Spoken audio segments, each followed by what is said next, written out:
Where are they going to put the senators?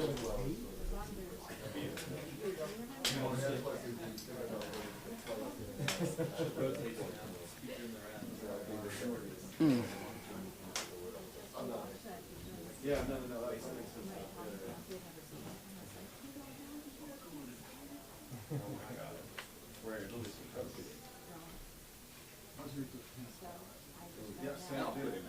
Trying to get everything filed and. Oh, really? Like in his office? Oh, I guess. Yeah.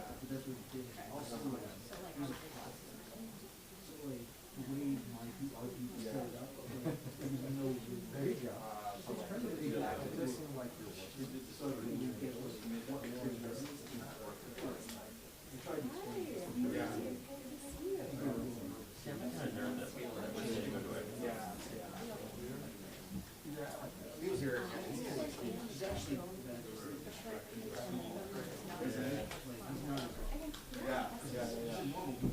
Sure.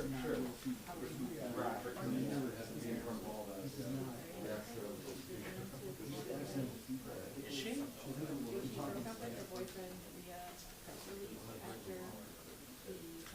This is reserved by God.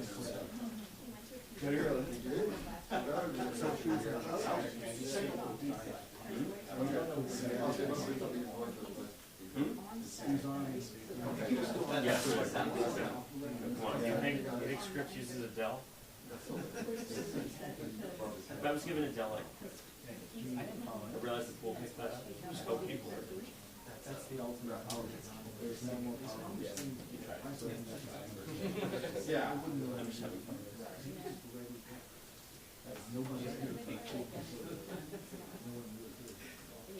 They only photographed them like waiting for swords. 6 years or so.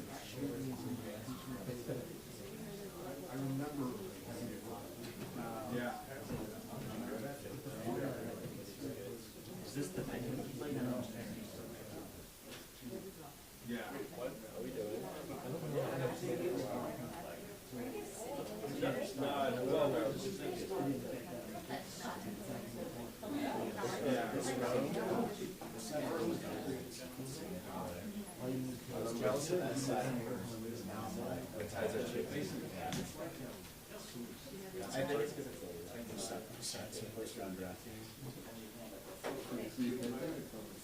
Yeah, it's a.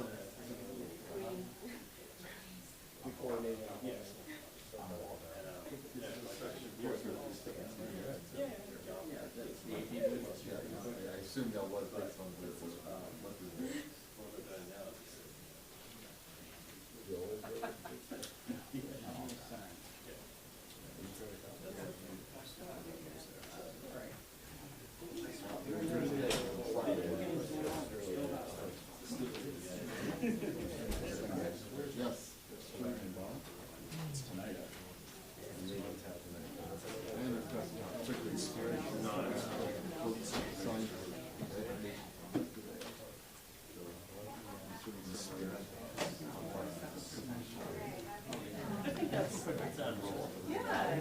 Some will get you through the next hour. Hopefully.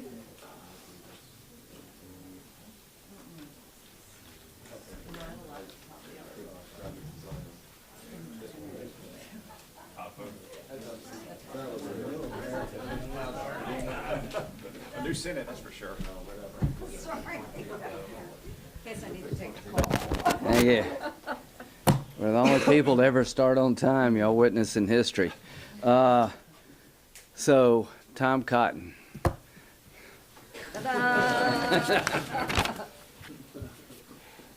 It's now plain what we suspected all along. Joe Biden's de facto position is for a Hamas victory over Israel. Israel's goal is simple: rescue the hostages, including American hostages, and destroy Hamas to get justice for the worst atrocity against Jews since World War II and to prevent the next atrocity. Hamas's goal is also simple: survive. Hamas's leaders and its last 4 battalions are holed up in Rafah, so Israel has to defeat Hamas in Rafah to win. Hamas wins if it survives in Rafah. And Joe Biden has threatened to withhold weapons from Israel for fighting in Rafah. Therefore, Joe Biden objectively favors a Hamas victory over Israel. It's just that simple. And the president is only emboldening Hamas. Why would Hamas release hostages when Joe Biden will give Hamas exactly what it wants, survival without releasing hostages? He's also emboldening Iran. Here's what Joe Biden has done since October 7th. Sanctions for Israelis and an arms embargo on Israel.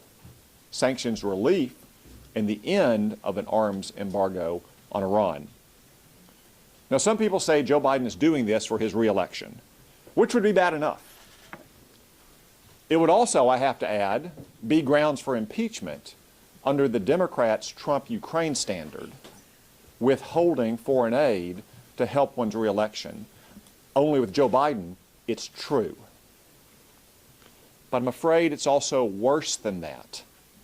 Joe Biden and Israel-hating Democrats are using electoral concerns as a pretext to do what they've always wanted to do, to cut Israel loose. Remember, a lot of Barack Obama's aides, who are now Joe Biden's aides, disputed that Hamas was even a real terrorist group to begin with.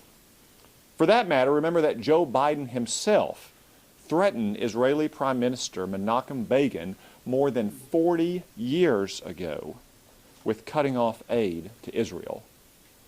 Begin humiliated Biden, warning him not to threaten Israel and saying, "I am not a Jew with trembling knees."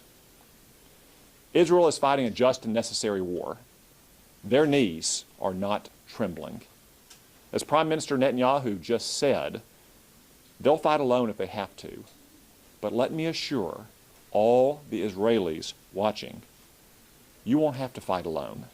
You don't have a problem with America. You have a problem with Joe Biden and Chuck Schumer and the Democratic Party. And the American people are going to solve that problem for you in 6 months.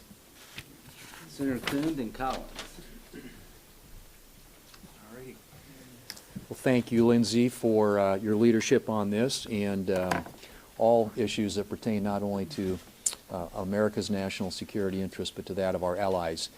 72% of Americans support the idea that Israel needs to take the actions necessary to protect itself and to end the rule and reign of Hamas, a terrorist organization operating not only there but in an entire region of the world. That is a much larger percentage of the American people, obviously, than support what Joe Biden is doing. And as has been pointed out, this is an opportunity for America to stand shoulder to shoulder with our closest ally and to convey to the people of that country that the United States is a reliable ally and that we can be counted on.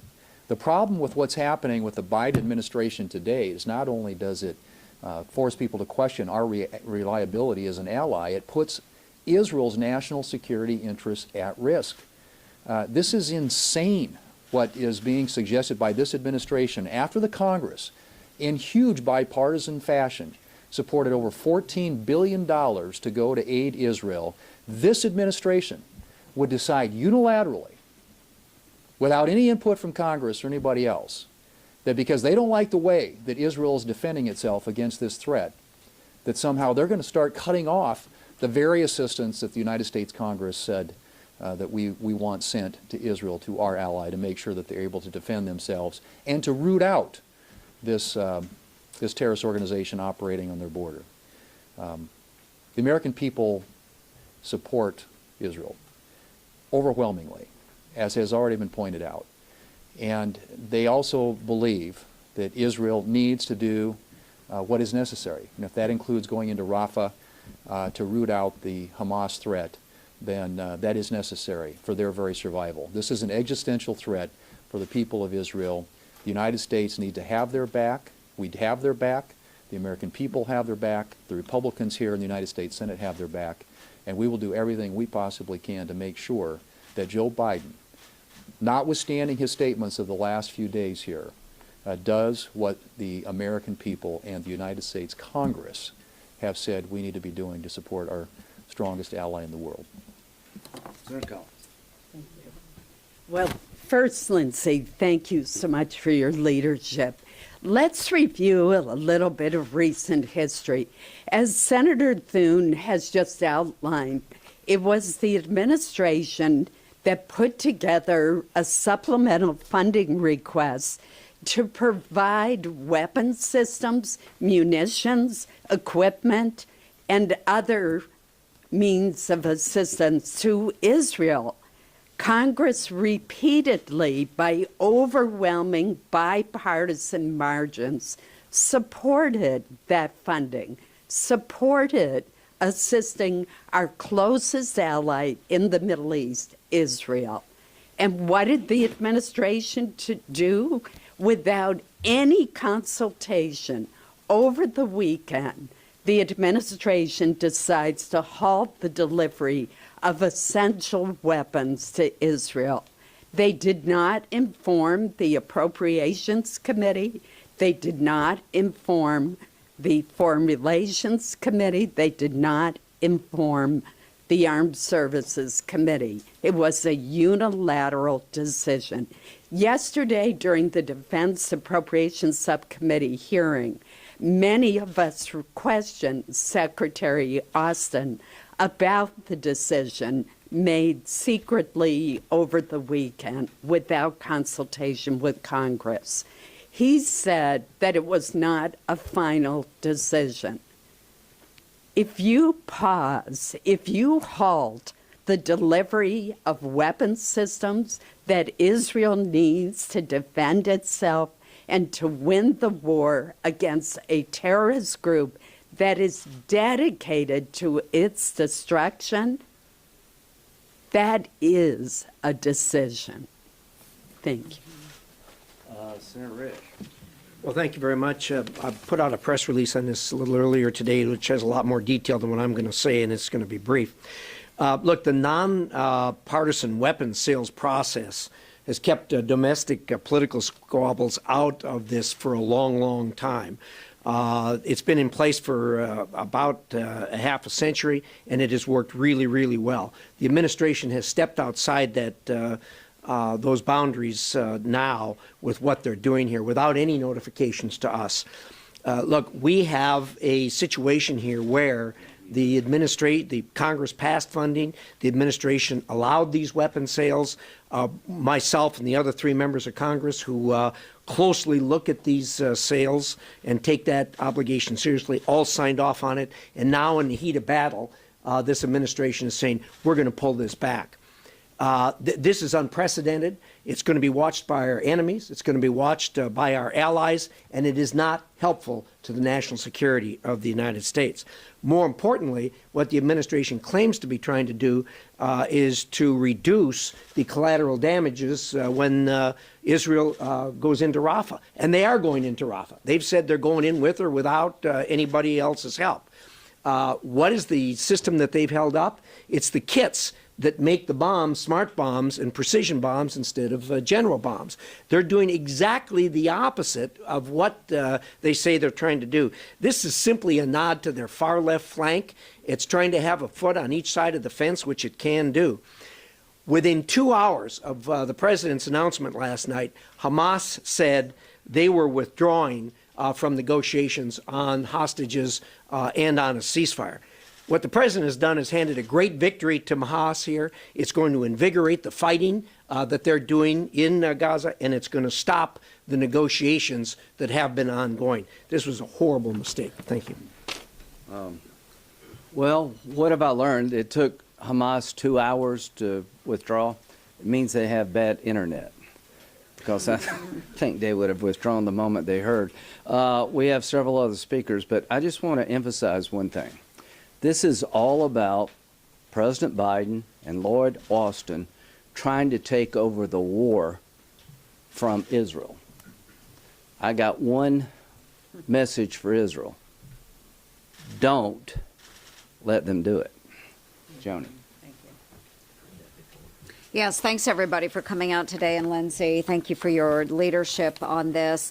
And I just returned from Israel on Tuesday morning. Senator Ted Budd and I had traveled through the region, through the Middle East, and over we heard from regional leadership about how important it is for America to step up their leadership. There's a void of leadership in the White House today. And if anything, there's no leadership, but in place of that, appeasement. And we see Joe Biden doing that. So what we saw and what we heard while we were traveling through the Middle East is that our service members are under attack. Okay, they're under attack from Iran, from Iranian proxies throughout the Middle East. And our citizens are being held captive by Hamas. We cannot forget that there were over 40 Americans killed on October 7th in the attack perpetrated by Hamas when they went into Israel. We have 8 Americans that are being held by Hamas, 3 of whom we know are deceased. 5, God willing, are still alive. The last thing that we need is a president who waffles on his support to Israel. So much for that ironclad support. His words, not mine. Joe Biden's ironclad support of Israel.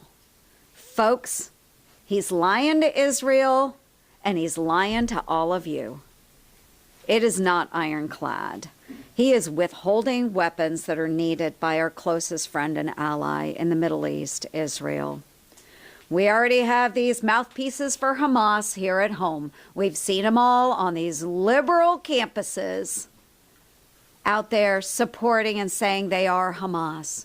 Our own students at liberal elite colleges. We don't need the president stepping into that arena as well. The president is a tool, folks. He is a tool.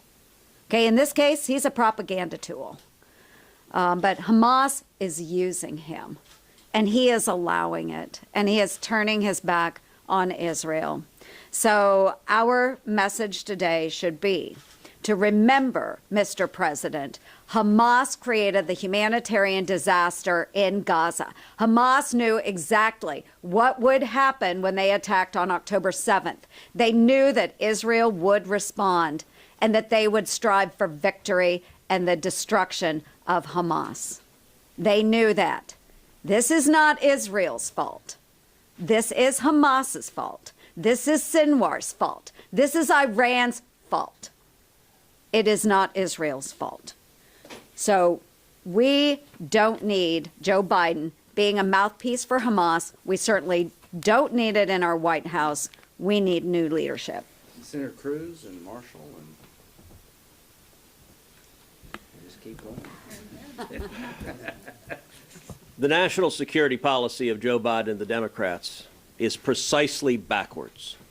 For 3.5 years, Joe Biden and the Democrats have undermined and weakened our friends and allies, and they have sent billions of dollars to our enemies. It is exactly opposite what you would be doing if you were actually focused on U.S. national security interests. Let's look at our enemies. Tragically, Joe Biden has been the greatest friend the Ayatollah Khamenei has ever had on planet Earth. Tragically, Joe Biden has been the greatest friend to Hamas and Hezbollah that there is on planet Earth. Now, those sound like extraordinary statements. What are the facts? Under the Biden presidency, this administration has flowed more than $100 billion into Iran. $6 billion in ransom for 5 Americans, a policy which many of us said at the time would only lead to more Americans being taken hostage, and we saw tragically on October 7th that proved exactly right. $10 billion in funds in Iraq that the Biden administration wanted to flow to the Ayatollah, and then over $80 billion in oil. When Joe Biden came into office, the Trump administration, with the active support of all of us, had vigorously imposed oil sanctions and had cut Iran's oil exports from 1 million barrels a day down to about 300,000. The Iranian economy was in shambles. The Ayatollah was on his knees. Joe Biden came in like the cavalry coming to the rescue and immediately stopped enforcing oil sanctions. And what happened? Iran's oil sales went from 300,000 barrels a day to now more than 2 million barrels a day. Every one of those barrels is a gift from Joe Biden and the Democrats. That is over $80 billion. Mind you, this is from the same administration that does everything they can to kill oil and gas for America while allowing a theocratic Ayatollah understand chants with mobs chants death to America and death to Israel. And Joe Biden has said, here's $100 billion. This seems like a great idea. And what happened with that $100 billion? Well, 90% of Hamas's funding comes from Iran. 90% of Hezbollah's funding comes from Iran. October 7th was in a very real way funded by money given by Joe Biden and the Democrats to Iran and Hamas and Hezbollah. And by the way, Biden also sent hundreds of millions of dollars into Gaza, even though many of us said, if you send it to Gaza, it will go to Hamas and be used for terrorism. They knew that. They agreed with that. The Biden administration concluded it was, quote, highly likely the money would go to Hamas for terrorism. You know what they did? They waived the anti-terrorism laws and said, send it anyway. Where are we now? Where we are now is the Biden administration is sending money right now to Gaza. Many of us said if you send the money to Gaza, it will be seized by Hamas. What happened? The first shipment came in and boom, immediately seized by Hamas, exactly like we said. But they're combining it with blocking weapons to Israel. The Biden White House has been the most anti-Israel administration this nation has ever seen. Literally from day one, the Biden White House has been undermining Israel at every step of the way. When October 7th happened, when Hamas death squads were murdering 1,200 innocent civilians, were raping women and little girls, while the attacks were happening, the Biden State Department sent out a tweet at 3 in the morning saying Israel must not retaliate. There should be no military response. That tweet was disgraceful. I called it out at 3 in the morning, and they deleted the tweet within minutes. The next day, Tony Blinken, the Secretary of State, sent another tweet, said, I just talked with the Turkish foreign minister. We agreed Israel must not retaliate, must not strike back. I called that tweet out again. They deleted it again. Where are we today? Well, yesterday, Joe Biden said, quote, I made it clear if Israel goes into Rafah, I'm not supplying the weapons. We're not going to supply the weapons and the artillery shells. Now, I will point out Joe Biden and the Democrats lied to the American people on the supplemental funding bill that was just voted. They claimed it was to provide military funding to Israel. We now know they were lying. It was instead to give money to Gaza and Hamas and everywhere else except Israel. We should have sent this military aid 6 months ago. 6 months ago, many of us went to the Senate floor to force a vote on emergency military aid in November, right after October 7th. Every single Democrat voted no. It was a straight party line vote.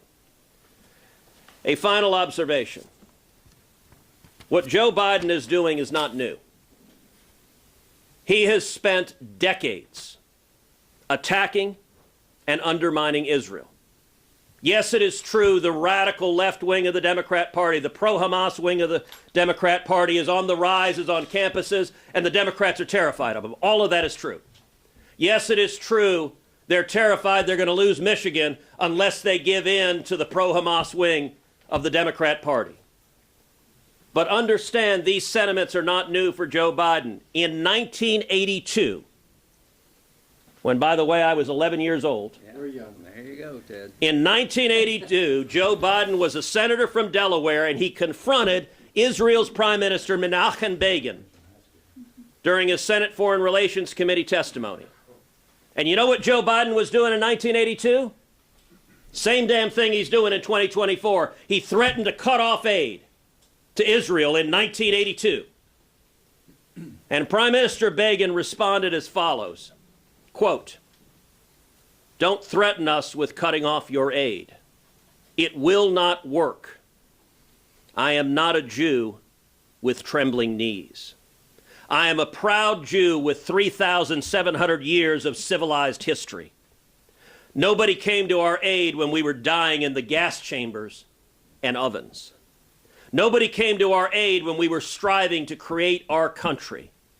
We paid for it. We fought for it. We died for it. We will stand by our principles. We will defend them. And when necessary, we will die for them again, with or without your aid." Even though Joe Biden wants to abandon Israel, and even though the Democrats in the Senate and House apparently support him in wanting to abandon Israel, America does not, and we should not let him. We should stand together and say, America stands united with Israel, and Hamas should be utterly destroyed. Roger. All right. Amen. Damn, he's You good. want to pass the plate? He is really good. Senator Cruz, what that reminds me of is I keep calling Joe Biden's national security policy his schizophrenic national security policy, and you hit on a lot of the points.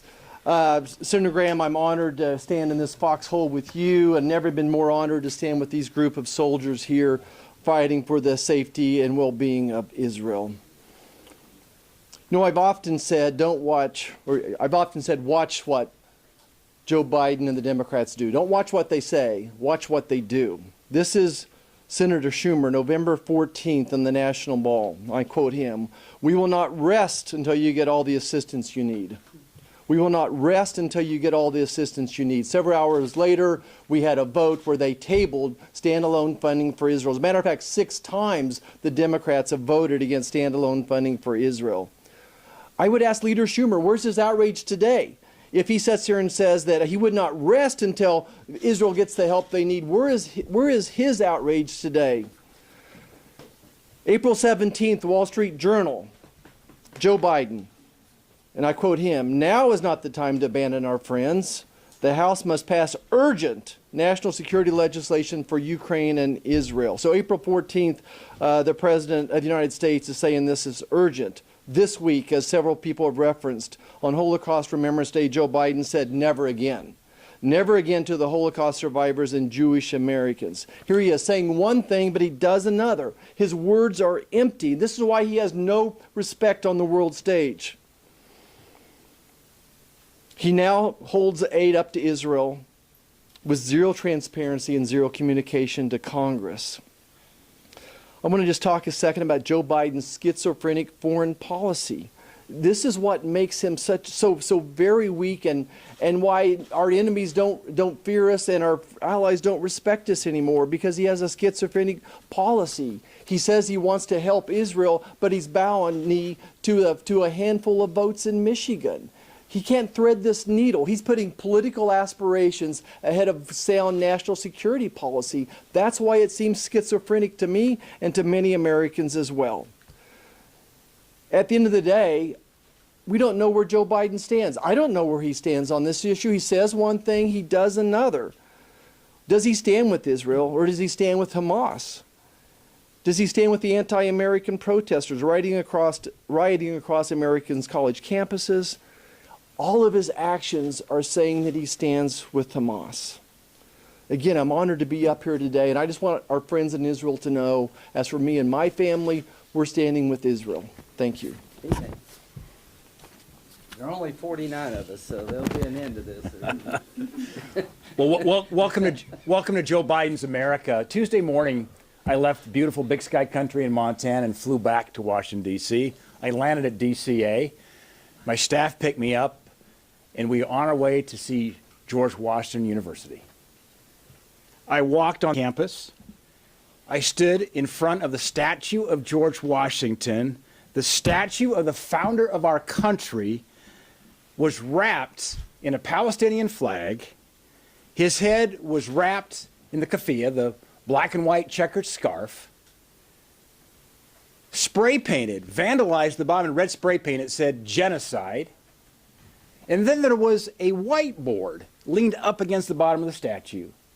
Now, keep in mind, this is ground zero of the pro-Hamas encampment. So as I'm looking at the statue of George Washington, I'm seeing tents as far as you can see with this pro-Hamas encampment. And on that whiteboard, it said, "No Zionism." Later that day, and by the way, when I was on campus, I chatted with some of the Jewish students, one of the rabbis there, as they are afraid to even walk on their campus. Yet later that night, these pro-Hamas protesters went to the university administrators and the president's home and called for the beheading of some of the administrators and leaders at GW. I didn't think I'd live to see the day of this going on in our university campuses. Joe Biden did nothing. And then the lethal aid that Joe Biden said he wanted to provide Israel, it's now on hold. Why is it on hold? To appease his liberal base in places like Dearborn, Michigan, because Joe Biden's in trouble in Michigan. This is not going to help Israel win the war. It's not going to help to get our hostages home. Mr. President, Afghanistan was bad enough. Now you're going to leave more Americans stranded and in the hands of terrorists. Every single Democrat should be standing with us at this moment, condemning the president's remarks and pleading with him, demanding he reverses course. The choice is very simple. There's a moment of moral clarity needed in American history at this moment of this hour. It's simply this. You are either for Israel or you're for Iran and their desire to exterminate Israel and Jews around the world. Ted, Bud, Katie, and me, and we'll take questions. Senator Graham, thanks for hosting this, for your leadership on this issue and around the world. I just returned from a congressional delegation trip with Senator Ernst to the Middle East. And while we were there, we met with Prime Minister Benjamin Netanyahu. We discussed the situation about hostages and their military operations in Gaza. And after everything we heard, we know that President Biden's decision to withhold critical ammunition to Israel, it's a total betrayal of our friend and our ally. Israel's in an existential fight for survival against genocidal Hamas terrorists. And those same Hamas terrorists currently hold 8 American citizens, including North Carolina native Keith Siegel. The best way that we can bring them home is by increasing pressure on Hamas. But by withholding lethal aid, President Biden is signaling to Hamas that it's okay to hold out and to continue their campaign of terror. So the bottom line is this. President Biden is making it harder to bring these hostages home. And the ultimate absurdity of this decision by President Biden is that the administration is withholding precision-guided munitions. Senator Risch spoke about this earlier, because the Biden administration is actually making civilian casualties more likely. But at the end of the day, we know what all of this is about. For President Biden, this is about November elections. And I know firsthand that President Biden is overruling his own national security team, and he's letting a few radical activists on his staff dictate our foreign policy. He's just too weak to say no. President Biden is putting politics over our friends and allies, the Jewish people, and our friends, the American hostages. This is one of the most shameful displays that we've ever seen from a U.S. president. It telegraphs to the world that the U.S. is not to be trusted. We deserve better. Thank you. I want to start by thanking Senator Graham for your leadership on this and so many important issues. You know, as I stand here listening to all of my colleagues make such incredible points that somehow this administration continues to miss, I can't help but think they also continue to miss the opportunity to learn from history. As we heard Senator Daines talk about what's happening on our college campuses, talking about the lack of enforcement of Title VI, this administration refusing to protect our Jewish brothers and sisters as they want to go to class, they want to eat peacefully in dining halls, be okay in their dorms. I remember that discrimination upon race, denigrating someone upon race, blocking someone from a classroom wasn't okay in the 1960s. Do you hear me? And it is not okay today. This administration needs to stand up and stand against anti-Semitism. What else they're failing to learn from? I mean, yesterday we celebrated 79 years since VE Day, the victory there in Europe, liberating Europe from Nazi terror. Earlier this week, we honored those 6 million Jews that died in the Holocaust.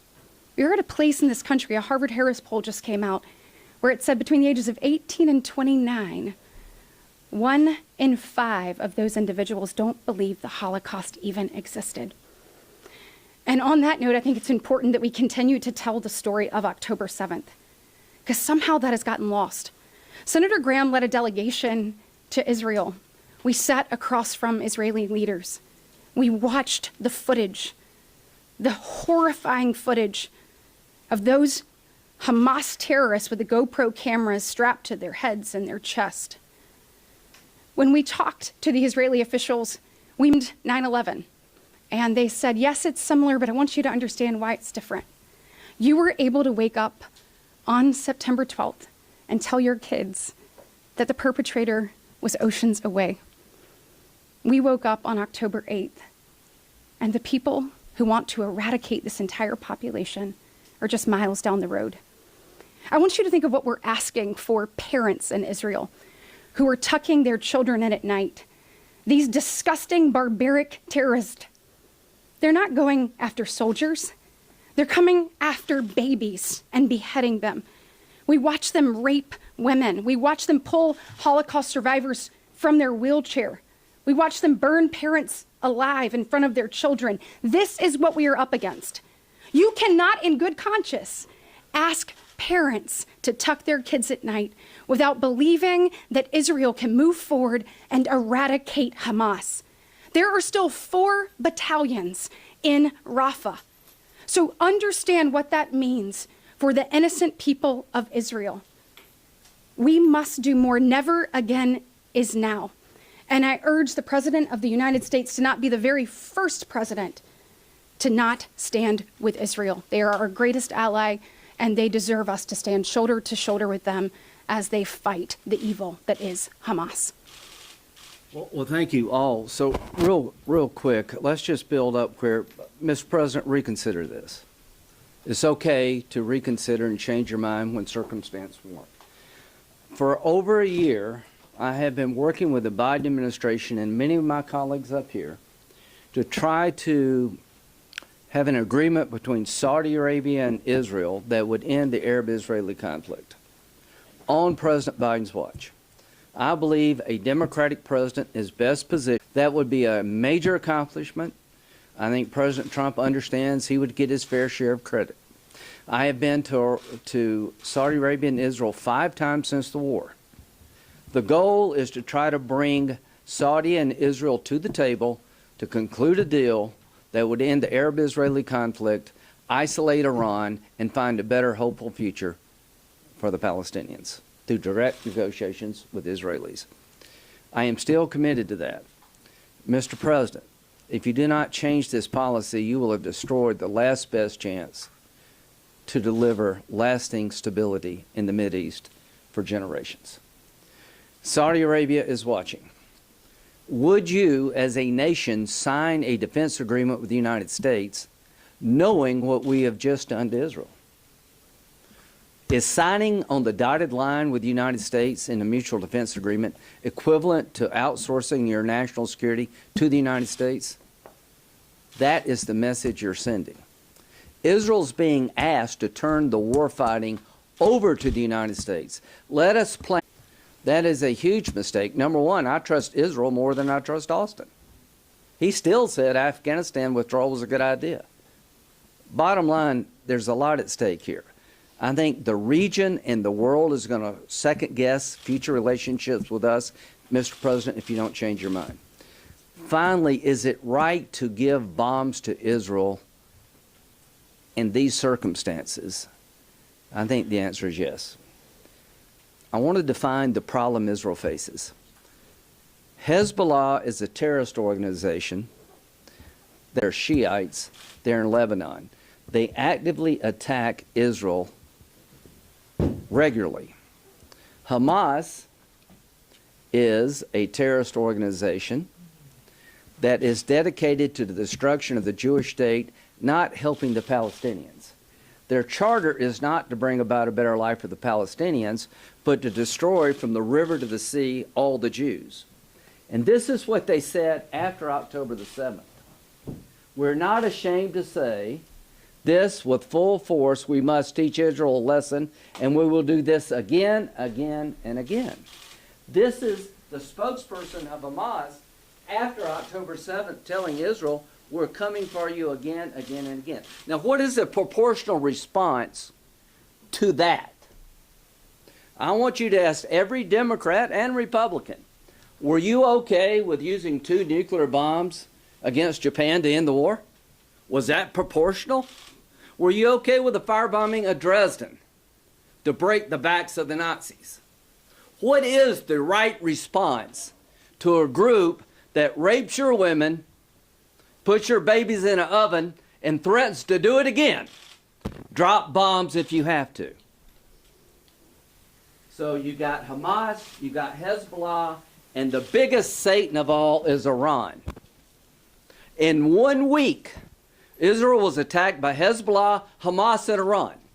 300 rockets and missiles launched from Iranian territory to the state of Israel. In 1 week. What is the proper response to 3 organizations dedicated to killing all the Jews if you're a Jew? What's the proper response 80 years after the Holocaust to make sure you don't have the second Holocaust? To fight with all your might.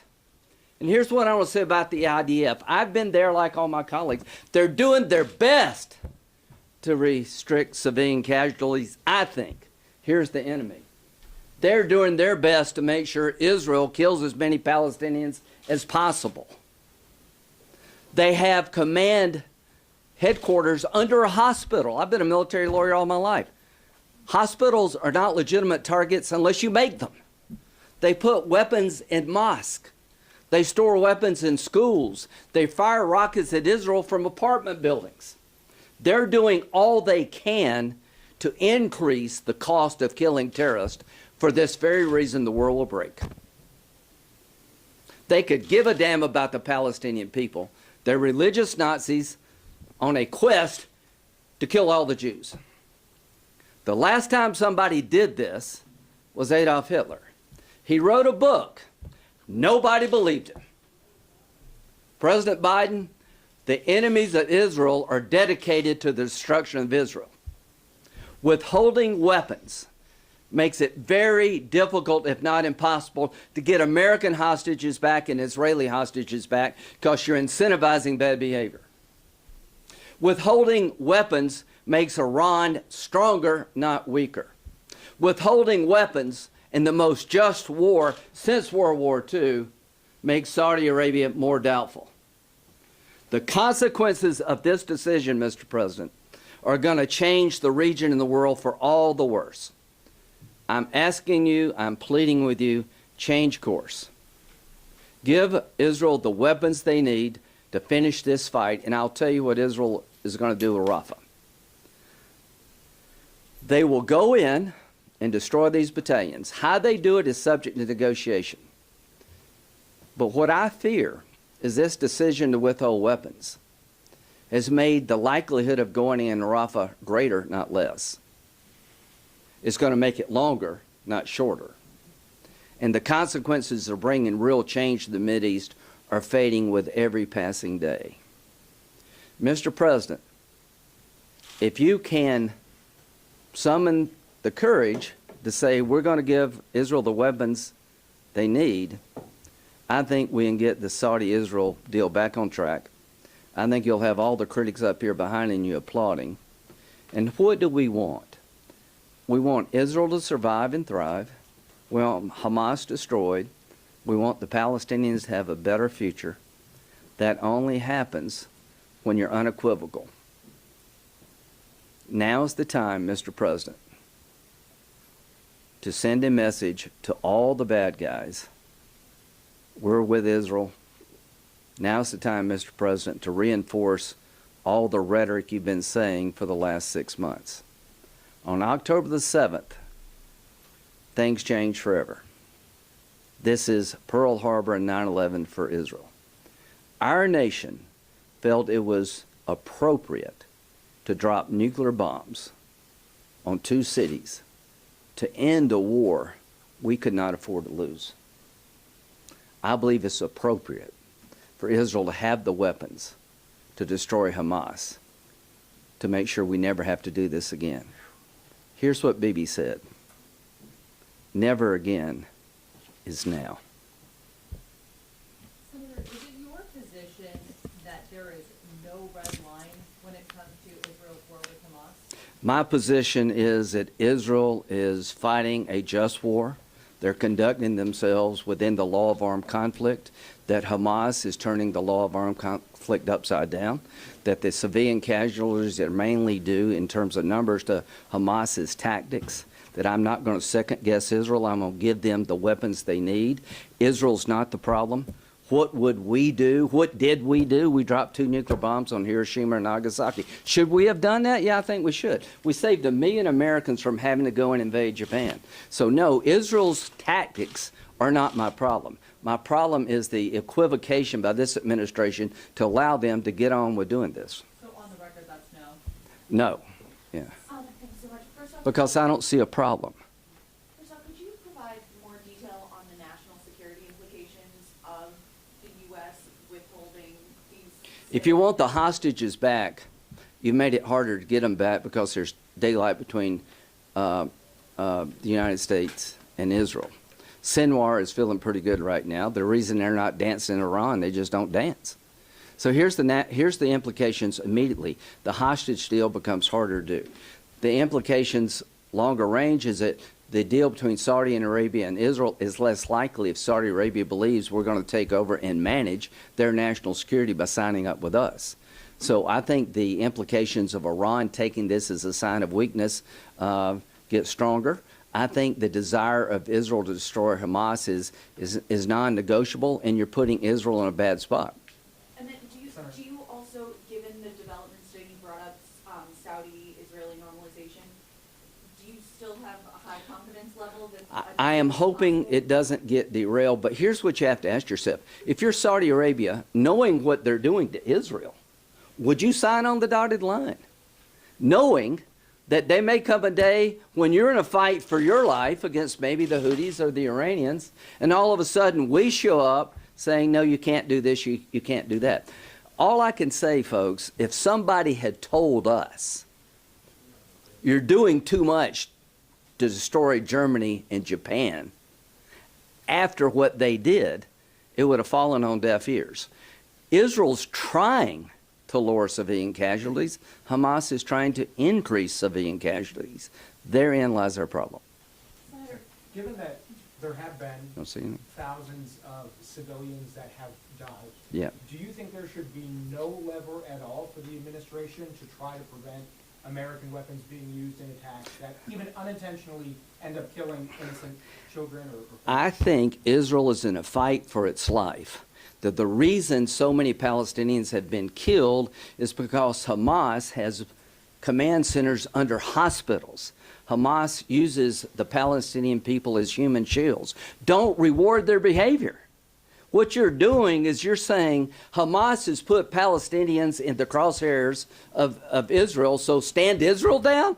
That's the dumbest thing I've ever heard in my friggin' life, is that you tell the person who's about to be wiped off the map, you got to slow down because your enemy is making it hard on the Palestinian people to survive because they choose to put them in harm's way. That is ass backwards. I'm going to add one thing, is that the blood of every person dying is on Hamas's hands. And I think, to Lindsay's point, is that Israel has done everything they can to minimize collateral damage and civilians dying. Even recently, trying to get people out of Rafah and moving them out of harm's way as well. But what type of a soldier or warrior hides behind women and children? Come out and fight. And one thing I also want to add, Lindsay, is Hamas and Iran just don't want death to Jews. They want death to Americans too. Yeah, right. I left that out. Yeah. Death. Well, and let me add a couple of things. There are a series of questions saying, like the opening question, should America draw a red line? The premises of all of these questions are wrong. Israel does not want to kill even a single civilian. Israel's objective is clear and unequivocal. It is to protect the nation of Israel, to protect the lives of Israelis, and it is to defeat Hamas, to kill terrorists who want to murder every Jew on the planet. All of the questions, doesn't the Biden administration need to step in and stop the Israelis? No. Their objective is to kill 0 civilians, and there is no military on the face of the earth that does more to protect civilians, to avoid civilian casualties, than the Israeli military. They do things like, if they're going to drop a bomb, if they have intelligence that Hamas terrorists are in a building, they're going to drop a bomb on the building, they will do something like send a dud bomb first that lands on the ceiling of the building, doesn't blow up. And they do that so that the civilians can get out. Israel sends texts and cell phone calls to the civilians saying, we are going to attack here because Hamas is there. Get out. Leave. Save yourself. You know what Hamas does? Hamas says, stay. We want you, the Palestinian civilians, to die. I authored a resolution in the Senate, bipartisan resolution the Senate adopted 100-0, condemning the use of human shields as a war crime, condemning Hamas's use of human shields. I also authored sanctions for anyone that engages in the use of human shields. You know how many Hamas terrorists Biden has sanctioned for using human shields? None. What is Biden doing? He's sanctioning Israel. The entire premise, and contrast that to what Hamas does. On October 7th, Hamas did not launch a military attack on Israeli soldiers. That would have been bad, but it at least would have been something recognizable as war. Attacking soldiers of a nation falls within the contours of warfare. That was not October 7th. October 7th, Hamas death squads went into civilian areas, a kibbutz, people who are farmers. They were looking for civilians, and they were killing them for one reason, because they were Jews. Going door to door to door. It's the worst mass murder of Jews in a single day since the Holocaust. They killed elderly people. They killed toddlers and infants. We've watched the videos. When you see terrorists playing soccer with the head of a Jew they just beheaded, when you look at how they sexually abuse, violently rape little girls, women, mutilate them, they are disgusting. You want to vomit when you see the videos, and we've watched them because we have a responsibility. Why? Because they're knuckleheads who insist it didn't happen. And so we should be standing with Israel unequivocally. You asked, what are the national security implications of this? America is at a greater risk today than we have been at any point in modern times. We have a higher risk for a terrorist attack today than we have at any point since September 11th. You combine that with the Democrats' open border, 11 million illegal immigrants flooding into this country while Iran and Hamas and Hezbollah have called for global jihad. It is only a matter of time before we see mass murder here, just like played out in Israel, just like played out in Russia, just like played out in New York City on September 11th. All of the questions, don't we need to stop the Israelis from killing civilians? They are doing everything humanly possible to prevent killing civilians. And I want to make one final point on this. The enemies of America are emboldened. Iran is emboldened. Hamas is emboldened. Hezbollah is emboldened. Communist China is emboldened. Russia is emboldened. Venezuela is emboldened. North Korea is emboldened. What are the national security consequences of this? Today, because of Joe Biden's weakness and appeasement, the odds of China invading Taiwan have risen markedly. Because she is looking at this saying, oh, this administration is so weak, they'll tell Taiwan, hey, we won't give you weapons either. Chinese go on and invade. I want to finally underscore a very important story that broke last weekend. It came from Politico. And it was a story that says the funding for the anti-Israel, anti-Semitic, anti-American protests occurring at universities across the country, much of the funding came from Joe Biden and the Democrats' biggest donors. And here's who Politico identified. Politico identified George Soros, the Rockefeller brothers, Bill and Melinda Gates, and the Pritzker family, which collectively have given millions and millions of dollars to Joe Biden and to Democrats. Just about every Democrat in the United States Senate has cashed tens of thousands of dollars, if not hundreds of thousands of dollars, from those left-wing gazillionaires. Tell you a question every one of you ought to be asking every Democrat, including Joe Biden: are you going to give back the money? Are you going to give back the millions of dollars you took from the people funding these anti-Israel, anti-Semitic, anti-American protests? And if you're not, if you're going to keep cashing the checks from the people paying for the protesters that are threatening Jewish students, threatening their safety on campus, then you stand with what they're funding. It's a simple and basic choice. What is happening on campus is happening because the Democrat base wants it to happen. And what Joe Biden is doing is he's encouraging Hamas. Hamas saw that statement and celebrated. And you know what? If you're a Hamas terrorist, you know what you say? Keep fighting. Yeah.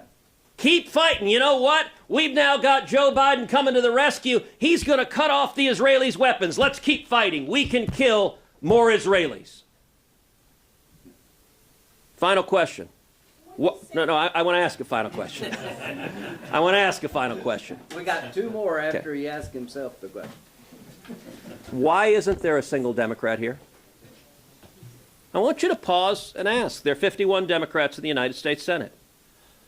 Is there not one of them who's sitting there saying, wait, Congress just voted. They said they were voting to send billions of dollars of military aid to Israel. They lied. By the way, some of us said at the time, they're lying. They're not going to do this. They want to give money to Hamas, but they're not going to give it to Israel. Some of us said exactly that. But is there not one Democrat with the courage to stand up and say, Mr. President, this is wrong? And between Israel and Hamas, you should have the courage to know which side you stand on. You should stand with Israel. Two more questions. What do you say to Congress members who are concerned about violations of U.S. law regarding foreign assistance, such as the Leahy Act? I think there's a report coming out, I think, tomorrow about that analysis. I don't know if it's coming out tomorrow or not. So here's what I would say. Yeah, we have laws on the books. Israel is a well-regulated military. They have a judge advocate who I actually know. They prosecute people who violate the law of war, IDF members. So what I would say is let's listen to see what the State Department says. But back to your question, what red lines did we have in World War II? Apparently none. What I'm trying to do is destroy Hamas with the least amount of damage to the future. They got to go. For the sake of the Palestinians, they have to go. For the future of Israel, they have to go. The tactics being employed to destroy them are incredibly difficult because their behavior is making it so hard. The bottom line is when your enemy takes the people they represent and use them as pawns to drive up the casualty rate to hope the world turns on you, you don't want to reinforce that model. And I'll end with one thought that Ted had. If Hamas surrendered tomorrow and turned the hostages loose, Would Israel still kill Palestinians? No. They would end the war because the threat to them is over. Here's the question. If Israel withdrew tomorrow and stopped dropping bombs, would Hamas still try to kill them? Yes. That's what this is all about. Israel is not a genocidal nation. Israel has got 6 peace agreements with Arabs. Israel is entertaining trying to recognize Saudi Arabia, the keeper of the mosque in Medina and Mecca. They have a history of integrating themselves in the region. What history does Hamas have? Killing Palestinians who want to work with Israel, destroying the Israeli population, driving them into the sea. This is about as clear contest as I've ever seen in my entire life. This is not difficult for me to figure out what to do. Senator Grant, briefly on the southern border, the Biden administration has proposed tighter asylum restrictions. Just want to get your reaction to those. Do you think those are a step in the right direction? I welcome anything that would lessen the flow, put a cap on parole. Yes, Senator, you all mentioned that President Biden took unilateral Yeah, action, did not consult with Congress. Is there anything Congress is considering to do to curtail the president's prerogative to? Yes. Yeah. We're thinking about what tools do we have available. So to my Democratic colleagues, you could be in the same boat here. I mean, there is checks and balances here. There are rules of war, and there should be. I've been a military lawyer. I'm not asking to abandon international law here. I'm just trying to get people to understand that the enemy here is abusing every law on the books, making it very difficult for Israel. And I don't want to reward that behavior by punishing the victim. You want to punish the offender, not the victim. So we're going to look at what tools do we have, and here's the first tool I have. Sit down with Democrats and see if we can walk this back. Senator, Yeah. Do you all agree with Senator Cotton's suggestion that Biden should be impeached under Trump's president? I didn't come here to talk about that, but given what they did to Trump, I think you make a good argument. But I didn't come here to impeach the president. I came here to let everybody know we don't agree with this decision. I don't know where our Democrat friends are. It's a horribly bad decision and dangerous because it does put the hostages more at risk. It makes the war go on longer. It emboldens Iran at a time they need to be contained. And I think what it's going to do is take off the table the last best chance for structural changes in the Mideast. The ICC coming after Israel, bad idea. I hope they stand down. Last question. How do you feel about progressive members bringing GW protesters to the Capitol yesterday? What's going on in college campuses it disgusts me at times, but this is a free country. Bringing these protesters into the Capitol, I think, sends the wrong signal, but I don't think they're here to kill me. I don't think anybody in Israel wants to kill me or other Americans. I believe Hamas wants to kill us all. They want to purify Islam in their image. They want to destroy the Jewish state, and they want to kill Americans, the great Satan. Iran, Hamas, and Hezbollah want to kill. It's one thing to act out, to say outrageous things. That's different to me than going into a person's home, killing their kids in front of them, raping their wife, and going to the next house. I promise you, we're not going to let this happen again. We will be with you, Israel. Thank you.